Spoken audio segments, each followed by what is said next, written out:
ఎప్పుడైనా non veg కర్రీలో అప్పడం mix చేసి తిన్నారా? హలో అండి, ఈ రోజు భీమవరంలో ఉన్న వెంపరాజ్ గారి బిర్యానీ టేస్ట్ చేయడానికి రాజమండ్రి నుంచి వచ్చాం. లోపలికి వెళ్ళి టేస్ట్ చేసేద్దాం పదండి. మన అమ్మమ్మ గారి ఇంటికి వెళ్ళినప్పుడు ఎలా ఉంటుందో అలా ఉంది. ఒక ఇంట్లోకి వచ్చినట్టు ఉంది. లివర్ ఫ్రై, ఎగ్ కర్రీ, రొయ్యల కర్రీ, మిక్స్డ్ బిర్యానీ. అమ్మా నాన్ వెజ్ పచ్చళ్ళు కూడా ఉన్నాయండి ఇక్కడ. మనం ఎలా చెప్తున్నాం. మన దగ్గర ఏం ఫేమస్ అండి? అన్ని ఫేమస్. అరిటాకుల్లో పెడుతున్నారండి. అది బాగా నచ్చింది నాకు. చికెన్ గ్రేవీ చాలా ఫేమస్ అంట. మిక్స్డ్ బిర్యానీ ఇప్పుడే వేడివేడిగా చిట్టుముచ్చల రైస్ వేసారు. దీంట్లో మనకి చికెన్ ఫ్రై పీస్, చిన్న ప్రాన్స్ పీసెస్ ఫ్రై చేసి ఇచ్చారు. గ్రేవీని బాగా మిక్స్ చేసి. ఎందుకు ఎంతో దూరం వచ్చింది అంటారో ఇప్పుడు అర్థమైంది. అదిరిపోయింది కాంబినేషన్.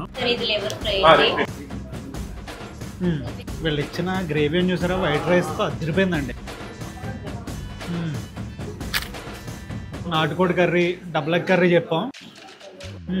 మన ఊర్లో పారంకోడి తింటాం కదా, అలా ఉంది టేస్ట్. అయితే ఎగ్ కర్రీ అండి. ఎగ్ని ఎప్పుడైనా అలా మధ్యలో కట్ చేసి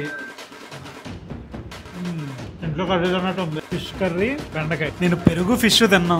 ఇక్కడ చాలా ఫేమస్ అంట. ఇక్కడ ఉన్న వాళ్ళు అందరూ చెప్తున్నారు. వెంపరాజ్ గారి బిర్యానీ అంటే ఏదో అనుకున్నాను. సో ఇక్కడికి వచ్చాక తెలిసింది వర్త్ అని. టేస్ట్ అయితే చాలా బాగున్నాయండి. అన్ని కూడా చాలా బాగా నచ్చాయి. మీరు కూడా వచ్చి ట్రై చేయండి. ఎలా ఉందో కింద కామెంట్ చేసేయండి. అండ్ ఇలాంటి మరిన్ని షార్ట్స్ కోసం రాజేష్ ఖన్నా వ్లాగ్స్ ని సబ్స్క్రైబ్ చేసుకోండి.